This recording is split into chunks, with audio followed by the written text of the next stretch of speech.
Eh bien salut à tous et bienvenue sur GamerTech. Aujourd'hui on se retrouve pour une présentation d'un petit PC portable avec ici le Chuwi Arcbook version X. Alors autant être clair, on va pas être ici sur un PC portable à l'origine pensé pour le gaming, mais on va voir que pour le prix, il affiche quand même pas mal de petites choses intéressantes et surtout avec les technologies par exemple de cloud gaming comme chez le Xbox xCloud ou encore le Nvidia GeForce Now, on pourra quand même l'utiliser pour jouer à la plupart des jeux actuels sans forcément se ruiner. Alors je vais de toute façon vous présenter un peu tout ça en vidéo, et si c'est un produit qui peut vous intéresser, je vous rajoute également un petit code promotion directement en description de la vidéo.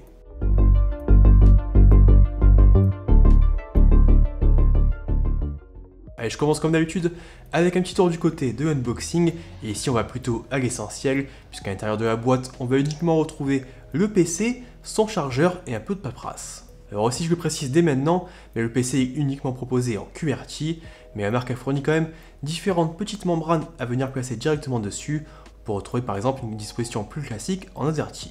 Alors évidemment, c'est pas forcément une solution idéale pour ceux qui ont encore besoin de regarder leur clavier, mais ça reste quand même intéressant. Je passe maintenant sur le design du PC, et ici ce Chuwi Arcbook X, il va se présenter donc sous la forme ici d'un petit laptop de 14 pouces, aux dimensions comme vous pouvez voir plutôt compactes, avec donc une longueur ici de 31 cm, une largeur de 23 cm et une épaisseur seulement de 1,5 cm.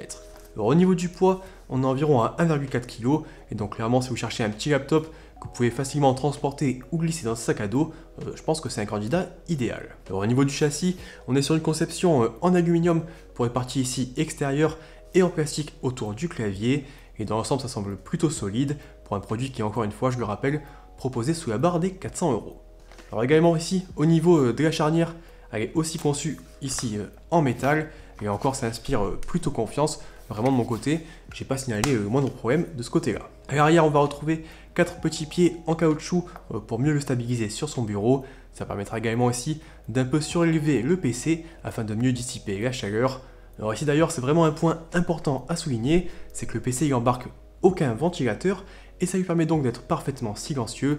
Et ça pour le coup, moi je trouve que c'est vraiment très agréable à l'utilisation. Ça change un peu des PC portables qui se transforment rapidement en turbine à la moindre action. Bon évidemment ici, si ce Arcbook X il peut se permettre de faire l'impasse sur un ventilateur, c'est aussi parce qu'on va retrouver à l'intérieur un processeur Intel Celeron aux performances et à consommation limitée, mais ça j'y reviendrai un peu plus tard dans cette vidéo. Du côté de la connectique c'est plutôt simple, on va retrouver sur la partie droite un port USB 3.0 et un jack 3,5 mm afin de brancher votre casque ou des enceintes, et enfin un petit lecteur de carte micro SD. Sur la tranche gauche, on va retrouver un connecteur pour brancher le chargeur du PC, ainsi qu'un port USB type C qui pourra être aussi utilisé directement donc pour recharger le PC ou par exemple pour brancher un écran 4K. Bon ici on va pas se mentir, même petit port USB supplémentaire, ça aurait pas été de trop. Après on peut toujours rajouter ici un petit hub multiport afin d'avoir plus d'USB ou par exemple un connecteur Ethernet également. Alors du côté du clavier, comme j'ai expliqué ici un peu plus tôt, on est uniquement sur un clavier en QWERTY. Il va donc pouvoir s'accompagner un peu d'une sorte de membrane qu'on va donc pouvoir poser dessus afin de retrouver un layout quasiment similaire à de l'AZERTY et donc au clavier auquel on a plus l'habitude. Alors ici je dis quasiment parce qu'on n'aura pas forcément la position des touches qui va changer, et forcément par exemple on n'aura pas ici les chevrons entre la touche majuscule et la touche Z, également ici la touche entrée qui va rester sur une seule ligne comme sur les claviers QWERTY habituels. Alors après ici évidemment, si on reste sur une disposition QWERTY et qu'on n'utilise pas la membrane, en appuyant sur la touche Q, ça fera quand même un A à partir du moment où on choisit un clavier français dans Windows. Alors du coup moi personnellement ça me gêne pas plus que ça, parce que de toute façon quand j'utilise un clavier, j'ai pas forcément l'habitude de regarder les touches, mais donc ça c'est un peu à voir au cas par cas, et je pense que c'est quand même important à souligner. Alors le clavier en lui-même, il est plutôt agréable à utiliser, même s'il peut avoir tendance à un peu s'affaisser au centre si on appuie un peu trop fort, mais encore vraiment rien de gênant, et dans l'ensemble moi je trouve ça plutôt convaincant. Notez également qu'il est rétroéclairé sur deux niveaux d'intensité différents, et ça c'est plutôt une bonne nouvelle. Au niveau du trackpad, de mon côté j'ai également trouvé ça très correct, avec un tracking vraiment pas de problème, et également j'aime bien le fait qu'il soit plutôt large, il est également compatible avec les gestes habituels à 2, 3 ou 4 doigts, et tout ça ça fonctionne sans aucun problème directement sur Windows.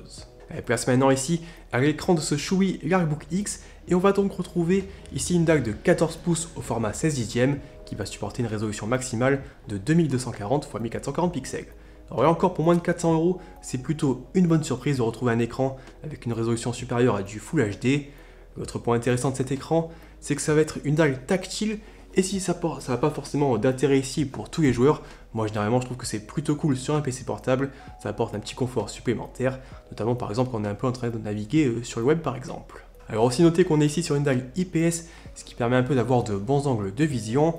Alors après j'ai pas forcément les outils pour mesurer un peu tout ce qui va être luminosité ou colorimétrie de l'écran, mais mon ressenti général il est plutôt bon de ce côté-là, et moi vraiment à l'œil nu, il n'y a rien qui me choque. Au contraire, je trouve que son utilisation est plutôt agréable. Enfin, pour terminer un peu ici, avec le tour du laptop, on va voir sur la partie supérieure de l'écran une petite webcam qui filme en 720p à 30 fps. Alors, je vous montre rapidement ce que ça donne, et on aura également un petit microphone embarqué. Bon, ici, on n'a pas forcément une qualité de ouf, mais ça pourra faire l'affaire, par exemple pour des petites visios.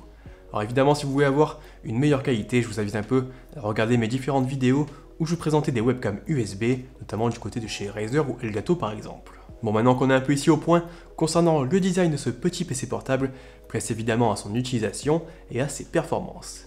Alors comme j'ai expliqué ici, rapidement en introduction, il ne va pas falloir s'attendre évidemment à un monstre de puissance, puisque je rappelle ici que ce Chuwi Artbook X est proposé sous la barre des 400 €, et généralement à ce prix-là, on retrouve par exemple des Chromebooks. Alors au niveau de la configuration, on est ici sur un petit processeur Intel Celeron N5100, qui est un modèle plutôt récent, et qui propose une conception à 4 cœurs et 4 threads, avec une fréquence de base à 1,1 GHz, et un mode turbo qui peut grimper jusqu'à 2,8 GHz.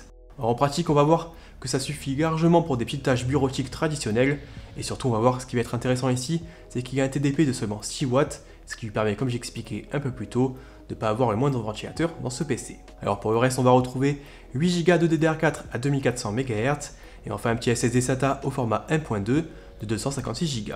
Alors d'ailleurs celui-ci, il est facilement accessible via une petite trappe à l'arrière du PC, si vous souhaitez par exemple le remplacer par un modèle avec un stockage un peu plus important. Du coup à l'utilisation, ce petit PC, il va s'en sortir sans aucun problème pour des petites tâches quotidiennes ou pour surfer sur le web, pour regarder des vidéos ou encore faire des tableaux sur Excel, vraiment il n'y a aucun problème. Alors moi j'essaie par exemple d'ouvrir une bonne dizaine d'onglets directement sous Chrome et le PC il reste parfaitement fluide. Également il n'y a aucun problème pour lire des vidéos en 4K à 60 fps, ça tourne vraiment nickel. En gros, si vous cherchez un petit PC par exemple pour prendre vos cours, ça fera parfaitement l'affaire. Après, pour ce qui est de la partie graphique, ici sans surprise, on n'aura pas de véritable carte graphique, mais seulement un petit chipset qui est directement intégré au processeur. Alors ici, on est vraiment sur quelque chose de très basique, et donc il ne faudra pas espérer faire tourner des jeux récents en 3D. Par contre, là où ça peut devenir intéressant, si on cherche par exemple une machine pas trop chère pour de la bureautique classique, et qu'à côté on souhaite profiter par exemple des technologies de cloud gaming pour jouer forcément sans se ruiner. Alors c'est un peu ce que j'essaie de faire ici, et notamment j'ai testé deux plateformes, avec d'un côté le Xbox xCloud de Microsoft, auquel on peut accéder directement via le Game Pass, et de l'autre le Nvidia GeForce Now. Alors le premier a l'avantage de vous offrir directement un accès à des centaines de jeux sans frais supplémentaires, alors que pour le GeForce Now, il faudra plutôt venir récupérer directement ses propres jeux depuis son compte Steam ou Epic Game Store par exemple. C'est donc deux façons de faire un peu différentes, et ça c'est plutôt à voir en fonction de vos préférences. Bref, ici le but de la vidéo, c'est pas forcément de comparer ces services, mais surtout voir s'ils peuvent un peu transformer par exemple ici ce Chuwi Artbook X en un PC gamer. Et honnêtement de mon côté, je dois avouer que les résultats ils sont plutôt convaincants à partir du moment où vous avez une bonne connexion. Ici en passant par le Xbox Cloud, ça permet par exemple de jouer à des jeux très récents comme Control, Halo Infinite, Forza Horizon 5, et franchement ça c'est plutôt cool. Alors oui évidemment, on peut avoir par exemple parfois des petits lags ou quelques petits artefacts sur l'écran en fonction de votre connexion, mais bon pour ceux qui n'ont pas forcément 2000 € à mettre dans un PC portable gamer, je pense que ça peut être une solution intéressante. Enfin un dernier petit point concernant l'autonomie, et de mon côté avec une utilisation plutôt bureautique et un écran aux alentours des 50% de luminosité, je tournais aux alentours des 5-6 heures d'autonomie. Alors après évidemment, c'est des valeurs qui peuvent largement varier en fonction encore de la luminosité de votre écran, de l'éclairage du clavier ou encore des tâches que vous réalisez. Allez, du coup je pense que j'ai maintenant un peu fait le tour de ce Artbook X, et franchement je vais être honnête, je savais pas forcément trop à quoi m'attendre lorsque la marque m'a proposé un peu de tester ce petit laptop à moins de 400 €. Ici au final, je dois avouer que je suis plutôt convaincu, et je pense qu'à ce prix-là, on retrouve finalement pas grand-chose sur le marché d'équivalent, si ce n'est peut-être des Chromebooks, mais honnêtement à choisir, de mon côté, je préfère m'orienter directement vers un vrai PC avec Windows.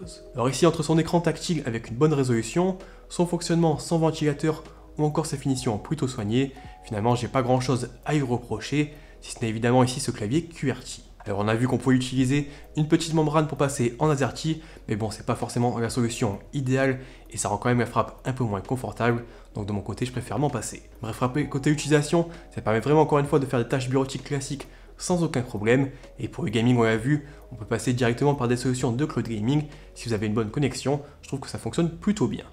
Du coup, dites-moi un peu vous dans les commentaires ce que vous pensez de ce PC et si vous pensez évidemment qu'à moins de 400 €, c'est plutôt un bon rapport qualité-prix si vous cherchez un PC portable pas trop cher. Et également, dites-moi si c'est quelque chose qui peut vous intéresser. Je vous rajoute évidemment le lien en description ainsi qu'un petit code promo si vous souhaitez le commander. Sur ce, de mon côté, moi je vous remercie d'avoir regardé cette vidéo et je vous dis à la prochaine. Allez, ciao!